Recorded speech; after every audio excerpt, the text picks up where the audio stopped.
जम्मू कश्मीर में मौसम बदल रहा है। जैसे जैसे कश्मीर घाटी में पारा नीचे आता जा रहा है, वैसे वैसे सियासत में जो है वो गर्मी आती जा रही है। जितने भी बड़े की प्लेयर्स हैं वो जम्मू कश्मीर पहुंचे हुए हैं चुनाव का प्रचार करने के लिए, जिसमें मुख्य तौर पर केंद्रीय गृह मंत्री अमित शाह भी यहाँ पर जम्मू इलाके में पहुंचे हुए हैं। वहाँ पर उन्होंने आज पार्टी का मैनिफेस्टो भी लॉन्च किया, जिसमें धारा 370 को लेकर भी उन्होंने बड़े बयान दिए। उन्होंने कहा कि बेशक से जो भी पार्टी जो है यहाँ पर सत्ता में आए, लेकिन धारा 370 जो है वो अब हटाई नहीं जा सकती। केंद्रीय गृह मंत्री जो हैं वो कल भी एक जम्मू में जो है इलेक्शन रैली करेंगे। इसलिए इम्पोर्टेंट बताया जाता है क्योंकि बीजेपी में टिकट डिस्ट्रीब्यूशन को लेकर बहुत गड़बड़ियां जो हैं वो हुई थी। नमस्कार दोस्तों, कश्मीर से चुनावी डायरी में आज हम चर्चा करेंगे कि जो सेकंड फेज ऑफ इलेक्शंस हैं उनका जो चुनावी पर्चा भरा गया है उनमें कितने नॉमिनेशन हुए। दरअसल जो इलेक्शन कमीशन के आंकड़े हैं उनमें बताया गया है कि 329 नॉमिनेशन पेपर्स जो हैं वो भरे गए हैं, जिसमें श्रीनगर डिस्ट्रिक्ट में सबसे ज़्यादा नॉमिनेशंस जो हैं वो भरे गए हैं। 112 कैंडिडेट्स जो हैं वो श्रीनगर इलाके से सिर्फ जो हैं वो खड़े होंगे। बडगाम जो है वहाँ से 68 कैंडिडेट्स जो हैं वो खड़े होंगे।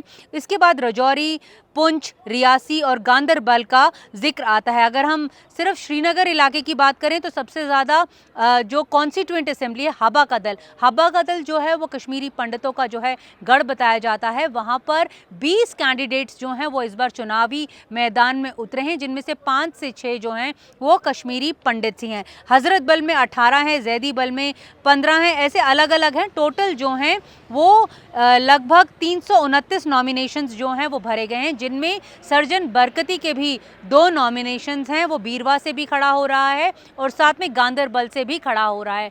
इंटरेस्टिंग बात यहाँ पर यह है कि गांदरबल से जब उसने पर्चा भरा तो वहां से यहाँ के पूर्व मुख्यमंत्री ओमर अब्दुल्ला ने भी पर्चा भरा हुआ है। आज इसी बात को लेकर भी सियासत जो है वो हुई। ओमर अब्दुल्ला का कहना है कि पहले जब वो बारामुल्ला से चुनाव लड़े थे तब उनके खिलाफ इंजीनियर रशीद जो हैं चुनावों में उतरे थे, तो उन्होंने सोचा था ये एक संयोग है, और जब उनकी करारी हार हुई थी, लगभग 3 लाख से ज़्यादा वोट से वो इंजीनियर रशीद से हारे थे, तो उन्हें लगा कि वो उनकी किस्मत है और इंजीनियर रशीद को लोग जो हैं वो ज़्यादा पसंद करते हैं। लेकिन जिस तरह से सर्जन बरकती की जो नॉमिनेशन पेपर्स जो हैं वो फाइल किए गए बीरवा से भी और गांदरबल से, इसके ऊपर ओमर अब्दुल्ला का कहना है कि इससे साफ पता चलता है कि केंद्र सरकार नहीं चाहती कि वो यहाँ की सत्ता यानी जम्मू कश्मीर की सत्ता से जुड़े रहें और वो उनकी पार्टी जो है यहाँ पर कुछ जो सीटें हैं वो जीते या फिर सरकार बनाए। तो इसे लेकर जो है वो बयानबाजी आज दिन भर चलती रही।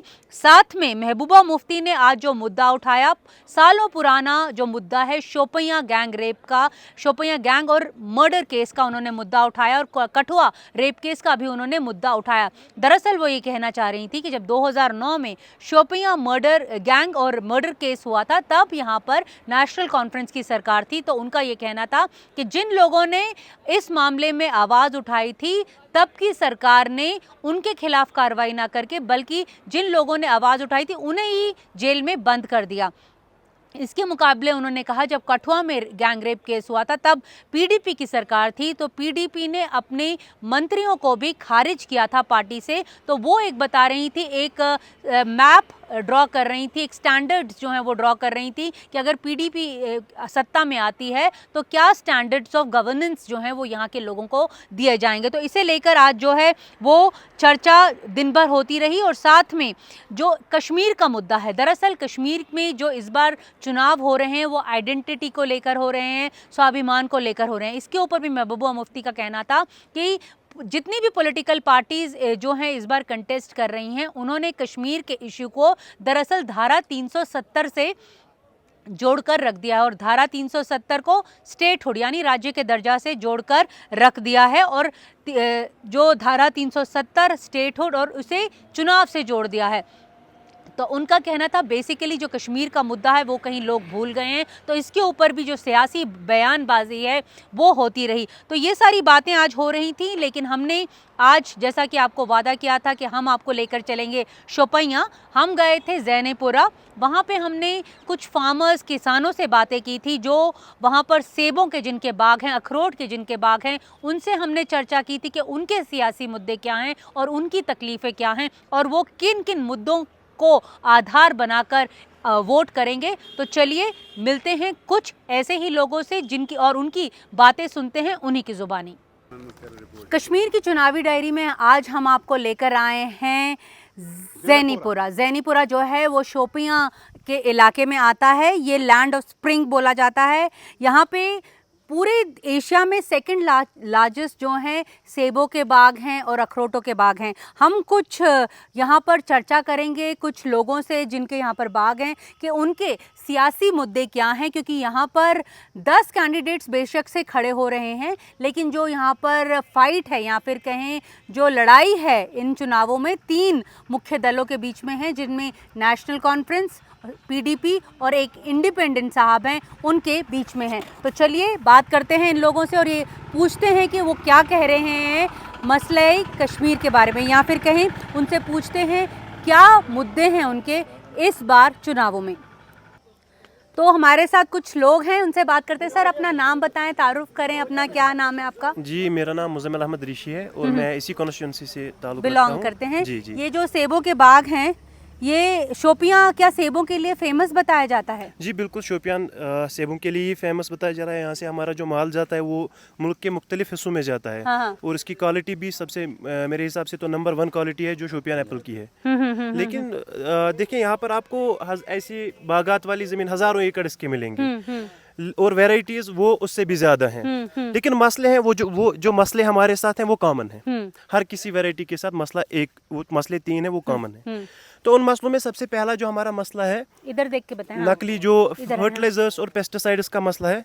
जो पेस्टिसाइड, जो दवाई हम किसी बीमारी को खत्म करने के लिए इस्तेमाल करते हैं, उसी दवाई की वजह से दूसरी बीमारी पैदा हो जाती है। तो ये हमारा मसला है। और वो जैसे दवाई के बजाय रेत और मिट्टी लगती है, सो उसका कोई असर नहीं रहता है। सो ये नकली दवाइयों और फर्टिलाइजर्स का जो नेक्सस है, इसको क्रैक करने की ना वो हमें चाहिए, सरकार से कमिटमेंट चाहिए। और कुछ सरकार ने यहाँ पे कुछ जो है एक नेशनल जो गोडाउन्स हैं वो भी शायद खोले हैं, ताकि पहले क्योंकि ये राइस बाउल माना जाता था, लेकिन अब ये एप्पल्स के लिए जाना जाता है। देखिए हमारे हिसाब से तो जहाँ तक हमारी मालूमात है उस हिसाब से हमें नेशनल गोडाउन्स का कोई अभी कॉन्सेप्ट दिखाई नहीं दे रहा है। लेकिन मसले जो हैं, देखें कल ही हमारा एक एरिया है बहुत बड़ा, कसडोरा वगैरह, पडरपुरा, वहाँ से चालाबारी हुई।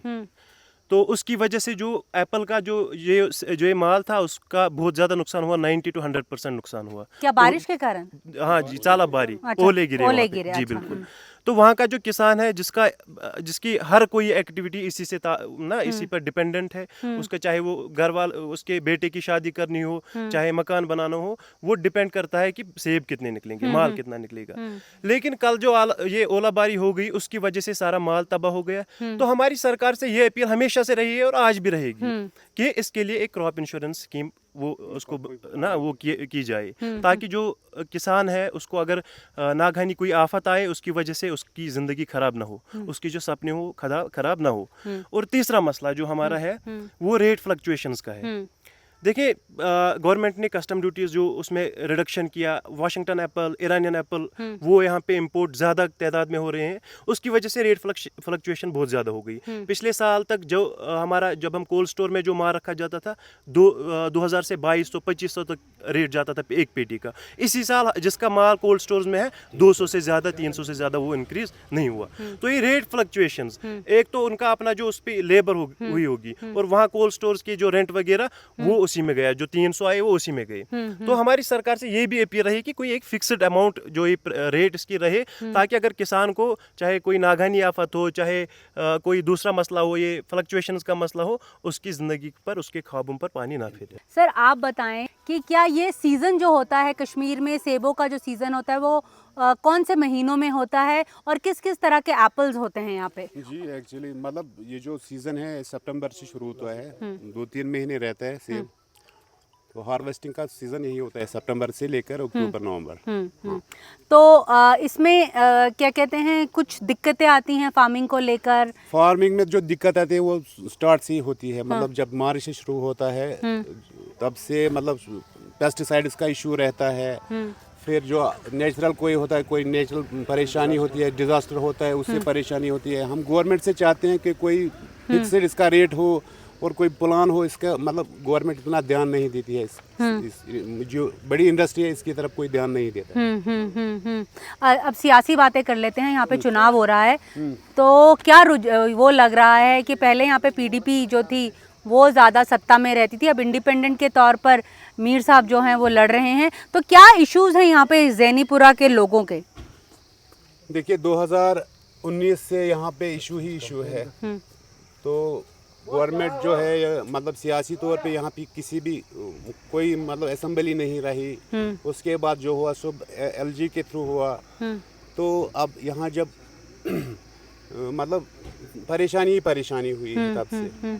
अब चुनाव आ रहे हैं, हो सकता है जो भी जीते, चाहे मतलब कोई भी जीते, हम चाहते हैं यहाँ पे मतलब काम हो लोगों। अगर जमात भी जो है वो कंटेस्ट कर रही है और जमात जो है वो मीर साहब को सपोर्ट कर रही है, ये तो बड़ी खुशी की बात है कि जमात इस्लामी ने तो डायरेक्टली नहीं इनडायरेक्टली तो सपोर्ट किया है। तो ज़्यादा बेहतर ये होता है कि अगर जमात पर पाबंदी हटा जाए और वो खुद इलेक्शन में हिस्सा लें और एक जमहूरी निज़ाम का साथ दें। आप जमात से जुड़े हैं? हम तो इंसानियत से जुड़े हैं, चाहे जमात हो कोई और पार्टी हो। बताएं अपने। मेरा नाम है बिलाल अहमद नायक। तो हम ज़ैनीपुरा के रहने वाले हैं। हाँ। तो हम चाहते हैं कि जमात ने जो ये फैसला लिया है ये एजाज अहमद मीर साहब के लिए खुशाइंदा साबित हो, क्योंकि ये एक बहुत बड़ा तवारीखी फैसला होगा। तो जमात का जो क्राइटेरिया है बहुत अच्छा है, कैडर अच्छा है, जमात के पास होनहार स्कॉलर हैं। इस बार बोला जा रहा है जैसे लोग जो हैं वो इंडिपेंडेंट, मतलब जो उम्मीदवार है उसको देके वोट कर रहा है, पार्टी को देखकर वोट नहीं कर रहा। ये बात भी सही है, क्योंकि पार्टी को देखकर जब लोगों ने वोट दिया थे उसके असरात भी देखें। अब देखें कि आज इंडिपेंडेंट को ज़्यादा समर्थन मिल रहा है, वो किस बुनियाद पर? जितना भी मेरे ख्याल में एजाज साहब ने पूरे इलाके में काम किया है, बड़ी ईमानदारी और खुश इखलाकी के साथ किया है। तो लोगों के दिल में उनके लिए बहुत ही इज्जत है, मोहब्बत है। ऐसा लग रहा है कि आने वाले जो ये इंतखाबात है तो एजाज साहब के लिए खुशाइंदा साबित हो। और उसमें जमात इस्लामी का मेरे ख्याल में एक अहम रोल होगा इसकी कामयाबी में। सेबों के बारे में थोड़ा और चर्चा कर लेते हैं। ये जो गोल्डन सेब और सोपोर जो शोपियाँ हैं, शोपियाँ तो बहुत वर्ल्ड फेमस जो सेब है, लार्जेस्ट यहाँ पर बाग जो हैं वो बताए जाते हैं। थोड़ा बागों के बारे में बताएं, यहाँ पर कैसे कल्टीवेट करते हैं, क्या करते हैं? देखिए कितनी मेहनत लगती है? देखिए मेहनत तो पूरे साल लगती है। हाँ। तो स्टार्ट हम करते हैं मार्च से। हाँ। मार्च में पहले जो ऑयल स्प्रे वगैरह होती है। हाँ। और उसके पेड़ को बड़ा होने में कितना टाइम लगता है? इसको कम से कम 10 साल तो लगते हैं। हाँ। अच्छे से बड़ा होने में। हाँ जी, जब ये अच्छा फ्रूट देता है तो हमारा जो इसका प्रोसेस रहता है, फर्टिलाइजर्स का मार्च से स्टार्ट होता है। दवाइयाँ तो पूरे साल होती हैं, क्योंकि बीमारियाँ अब ना रुकने का नाम नहीं लेती। और वो भी दवाइयाँ भी वैसे कि जो काम नहीं करती हैं, दवाइयों का पूरे साल रहता है। और फर्टिलाइजर्स भी साल में तो 2 बार या 3 बार भी कोई डालता है। और जब ये हार्वेस्टिंग का सीज़न आता है उसमें सबसे ज़्यादा लेबर इसका ना वो उसके कीमतें होती हैं। मुझे एक बात बताओ, यहाँ से कहाँ कहाँ जाता है सेब?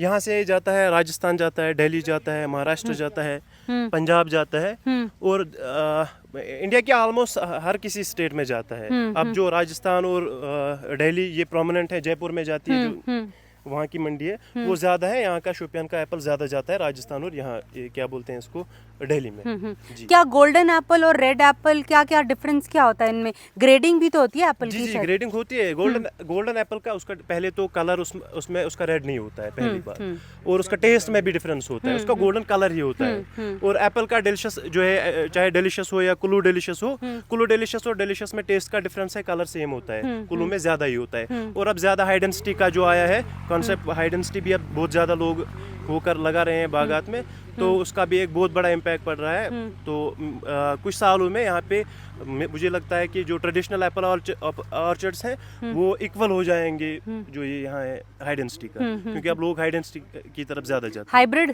जो जी है? जी बिल्कुल। हाइब्रिड में और इसमें क्या कौन सा ज़्यादा सेहतमंद कौन सा होता है? सेहतमंद यही है, ट्रेडिशनल है, डिलीशियस। अच्छा। जो ज़्यादा बेहतर यही है। जी। तो हाइब्रिड लोग ज़्यादा क्यों पसंद कर रहे हैं? जल्दी उग जाता है हाइब्रिड। एक तो जल्दी उग जाता है, उसका कलर जल्दी से आ जाता, वो कितने साल लगते हैं उसके पेड़ को बड़े होने में? में? एक साल तो उसका एक साल दूसरे या तीसरे साल वो अच्छा खासा फल देता है। जी बिल्कुल, तो उसमें ज्यादा लोग क्या हाइब्रिड की तरफ जी जा जी रहे इस वजह से, क्योंकि उसका जो इन्वेस्टमेंट उस पे जाती है वो कम जाती है। जी हैं? इसमें कितनी इन्वेस्टमेंट जाती है जैसे एक सीजन में? एक सीजन में देखिए, फॉर एग्जांपल आप अगर आपका 2 कनाल का बाग है हम्म तो उसमें मेरे हिसाब से 50,000 का तो, या 40,000 50,000 का तो आपको खर्चा आता है। जी बिल्कुल। और उसका फल मेरे हिसाब से 300 पेटी या 400 पेटी होंगी, और ज़्यादा से ज़्यादा 500 पेटी।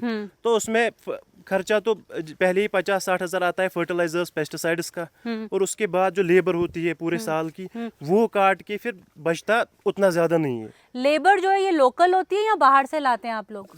पहले तो लोकल ही होती थी, लेकिन अब बाहर से भी लोग आ रहे हैं। कहाँ से? बिहार से? जी जी, बिहार से भी आते हैं, बंगाल से भी आते हैं, और यहाँ पर जो हमारे ट्राइबल एरिया से लोग हैं वो भी आते हैं। क्या लोकल लेबर महंगी होती है और वहाँ बाहर की लेबर सस्ती होती है, ये एक वजह ज्यादा बनती फर्क नहीं होता है। मेरे हिसाब से एप्पल सीजन में रेट एक ही होता है। हाँ। जी बिल्कुल। बिल्कुल। और शोपियां में कितने बाग होंगे इस तरह के जो जहाँ पे इस तरह एप्पल्स लगते हैं? मतलब चारों तरफ तो एप्पल्स ही दिख रहे हैं शोपियान में मुझे। तो एप्पल ही है सब। अब जो राइस का जो कल्टीवेशन होती थी वो अब ज्यादा नहीं है। अब ऑलमोस्ट शोपियान में एप्पल ही है, हर जगह एप्पल ही है। एवं- कुछ हाँ, जी आप क्योंकि यंगस्टर हैं, आप वोट भी करते होंगे, जी बिल्कुल आप करते हैं। लोगों के लिए क्या सियासी मुद्दे हैं? सियासी मुद्दे देखिए, पहले एक तो हम इससे वाबस्ता हैं, इस हमारी जो सनत है बागात की, तो इसके लिए जो मैंने मसले बताए वो तो सबसे अहम है। दूसरी बात जो इन्फ्लेशन का है, तीसरा अनएम्प्लॉयमेंट का है।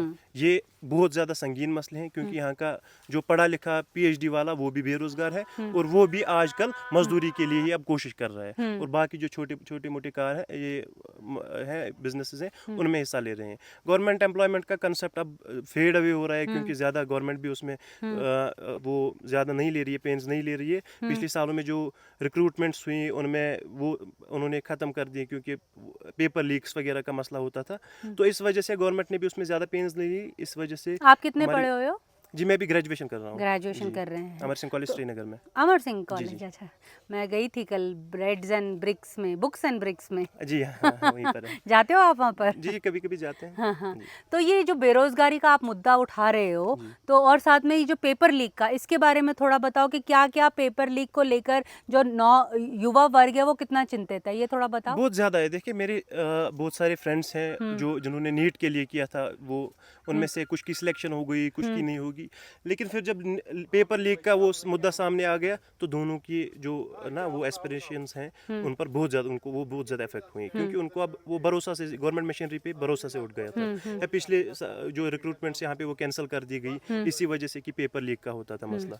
तो इस वजह से अब जो नौजवान है, पढ़ा लिखा हो या जो भी पढ़ रहा हो, उस पर एक बहुत ज़्यादा गलत इंप्रेशन पड़ता है कि गवर्नमेंट शायद ये जानबूझकर कर रही है। तो यही मुद्दे हैं हमारे इलेक्शन में, और हम एक्सपेक्ट करते हैं हमारे जो कैंडिडेट्स हैं, फिर चाहे कोई भी चुन के आए, तो वो इन पर ज़्यादा फोकस करें। इस बार जो है वो कह रहे आइडेंटिटी को लेकर भी चुनाव लड़ा जी, जा रहा है, बिल्कुल स्वाभिमान को लेकर बिल्कुल बिल्कुल। चुनाव देखिए लड़ा जा रहा ये मसले ये एक इंडिविजुअल लेवल पे हम बोल सकते हैं, कम्युनिटी लेवल पे, लेकिन जो आइडेंटिटी का मसला है वो एक लार्जर फ्रंट पे फाइट है।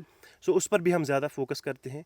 सबसे पहले हमारे लिए कश्मीर में हमारी आइडेंटिटी है, क्योंकि हमारा हर कोई हमारा जो रिस्क है वो मिल जाता है। ये 2 वक्त की रोटी वो कहीं से भी मिल जाएगी, लेकिन आइडेंटिटी ऐसे नहीं मिलती, वो पैसों से नहीं मिलेगी। वो हमारी अपनी जो हमारी फाइट है उसके लिए हम फाइट करेंगे इंशाल्लाह थ्रू डेमोक्रेटिक मीन्स पर। और हम जो हमारा जो ये जमात इस्लामी ने इसमें पार्टिसिपेट किया, हम इसको भी वेलकम करते हैं, क्योंकि अगर कोई, मैं एक स्टूडेंट हूँ, पॉलिटिकल साइंस का ही स्टूडेंट हूँ और डेमोक्रेसी पे बिलीव करता हूँ। अगर कोई बंदा अपने, चाहे उसका डिसेंट हो, चाहे कोई भी उसके इख्तलाफात हो, वो डेमोक्रेटिक मीन्स के थ्रू वो उनको एक्सप्रेस करना चाहता है, हमें इसका वेलकम करना चाहिए। सर, स्टेटहुड का मसला इस बार बड़ा मुद्दा बनता जा रहा है, तो राज्य का दर्जा कितना इम्पोर्टेंट है एक कश्मीरी के लिए? राज्य का दर्जा जो मिलेगा, तो आपको पता ही है जो यूनियन टेरिटरी है उसका जो सारा निज़ाम है वो सेंटर के थ्रू चलता है। तो यूनियन टेरिटरी से बेहतर स्टेट ही है। स्टेटहुड अगर मिल जाएगा तो यहाँ के जो नए मतलब इलेक्शन होने वाले हैं, इसके बाद जो चुने हुए जो नुमाइंदे आगे आएंगे तो उनके पास काम करने का अच्छा मौका रहेगा। अगर इसको स्टेटहुड का दर्जा नहीं दिया गया तो मुझे नहीं लगता है उनके पास इलेक्शन का कोई फायदा है, उनके पास कोई काम मतलब ऐसा काम कर सकते हैं वो। आपको लगता है कि जब से ये 2019 से 370 की धारा हटाई गई है, कश्मीर घाटी में जो है वो कुछ बदलाव आया है, कुछ चेंजेस आए हैं? क्योंकि केंद्र सरकार तो इस बारे में बहुत बात करती है। नहीं, वो सब झूठे दावे हैं, कुछ नहीं हुआ है। जैसे पहले था ऐसे ही है, मतलब कोई डेवलपमेंट नहीं हुई, जो पहले हो रही थी वैसा ही हुआ है। कोई इतना फर्क नहीं पड़ा है। जो मतलब दावे कर रहे हैं बाहर के, मतलब जिन्होंने हटाए यहाँ पे धारा 370, मुझे नहीं लगता है उससे कोई फर्क पड़ा है। अखरोटों के बारे में बताएं, अखरोट कितना बड़ा बिजनेस है यहाँ पे? अखरोट भी बड़ा बिजनेस है, उसमें भी थोड़ा ही रेट इसका फर्क पड़ता है, तो उसमें भी थोड़ी प्रॉब्लम आती है ग्रोवर्स को। उतना नहीं मिलता है जितना मिलना चाहिए। लेकिन अखरोट में एक बात है, अखरोट में जो फार्मर्स होते हैं ना, अखरोट के फार्मर्स, उनको इतनी मेहनत नहीं लगती है जितनी ये सेबू में लगती है। अखरोट का तो इस पे पेस्टिसाइड नहीं जाते हैं। हाँ, थोड़ा खाद वाद देते हैं। कितना पुराना पेड़ होता है जो अखरोट का फल देता है? अखरोट का पेड़ 20 साल के बाद तकरीबन फल जो देता है। ट्रेडिशनल है वो 20 साल के बाद तकरीबन फल देगा। शोपियां को जो है वो एप्पल कार्ट बोला जाता है। इसके बारे में, चुनाव जो आ रहे हैं इस बार, इलेक्शन, उसको लेकर आप खुश हैं? हाँ, खुश है। क्या मुद्दा क्या है आपका इस बार चुनावों में? मुद्दा क्या है, हमारे मसाइल भी हल हो जाएंगे इसी से, वरना कोई पूछता नहीं। क्या मसले हैं? गाँव में बहुत से मसले हैं। और क्या, बेरोजगारी है, बच्चे लोगों को, महंगाई है, सब कुछ ऐसे मसले हैं। बेरोजगारी, महंगाई है, और क्या। आपके भी बाग हैं? हाँ, बाग है। अच्छा, आप क्या सेब उगाते हैं या अखरोट? सेब भी था, अखरोट भी, दोनों। तो वहाँ पे क्या दिक्कत क्या आती है? वहाँ तो दवाई की दिक्कत आता है। दवाई एक मेन मुद्दा है यहाँ पे।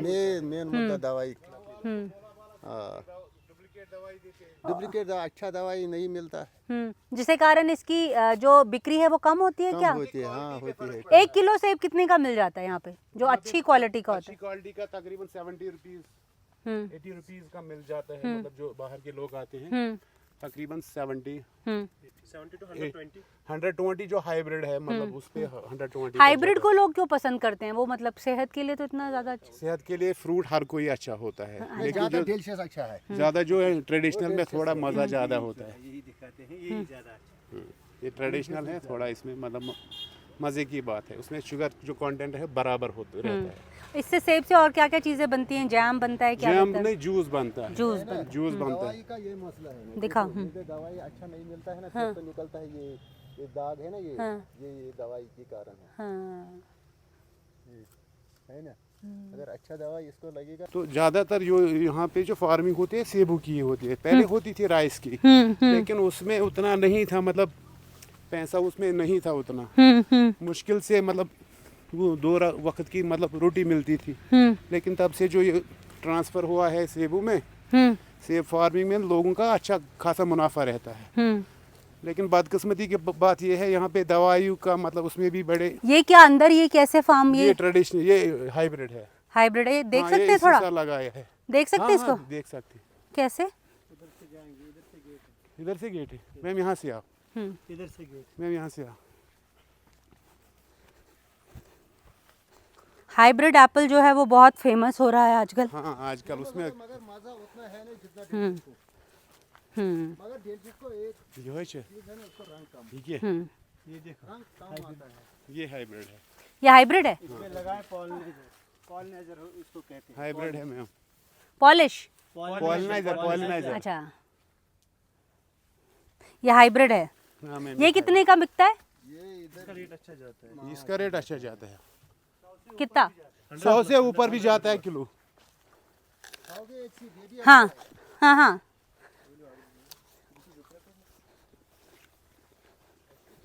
हाइब्रिड का मैंने आपको पहले बोला कि इन्वेस्टमेंट कम है, जो उस पे मेहनत वो बहुत ज़्यादा कम जाती है, और फल भी जल्दी देता है। और उसका जो पहले ही वो जब तैयार होता है उसके भी अलग फ़ायदे हैं, क्योंकि एक तो कलर का अच्छा होता है, और वो पहले तैयार हो जाता है उस टाइम 10 साल के बाद, मार्केट 8 में। साल के बाद फसल देता ये है। ट्रेडिशनल एप्पल है। उसमें 8 साल 7 साल इंतजार करना पड़ता है, लेकिन जो वो है हम बस 1 साल का इस साल इंतजार लगाए, इसमें होता दूसरे साल फांसी।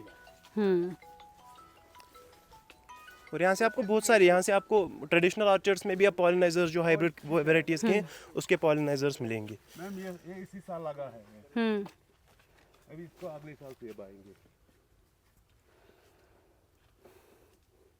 नहीं तो मैं यहीं से देख लेती हूँ, मतलब अगर आपको नहीं नहीं, इसमें कोई दिक्कत नहीं खोलने में। नहीं, मैं ऐसे देख लूंगी। फिर बंद कर लेंगे। नहीं नहीं, मैं ऐसे देख लूंगी, कुछ नहीं होता। ये हाइब्रिड है, हाइब्रिड। हाँ, लेकिन इसमें गवर्नमेंट का है वो सब्सिडी मिलती है। सब गवर्नमेंट क्यों सब्सिडी देती है इसमें? गवर्नमेंट इसमें ये 2016 या 17 में शायद हुई थी इंट्रोड्यूस, तो उसमें गवर्नमेंट ने क्योंकि इसका पहले इन्वेस्टमेंट जाता है एज कम्पेयर टू ट्रेडिशनल, और लोग भी चाहते हैं, वो गवर्नमेंट भी चाहती है कि लोग अब हाइब्रिड वेराइटीज़ की तरफ ज़्यादा जाएं ताकि इन्वेस्टमेंट का लोड ना हो, इस वजह से। तो सब्सिडीज़ का अभी इसमें है, वो चल रहा है सब्सिडीज़ का। ठीक है, थैंक यू। ओके।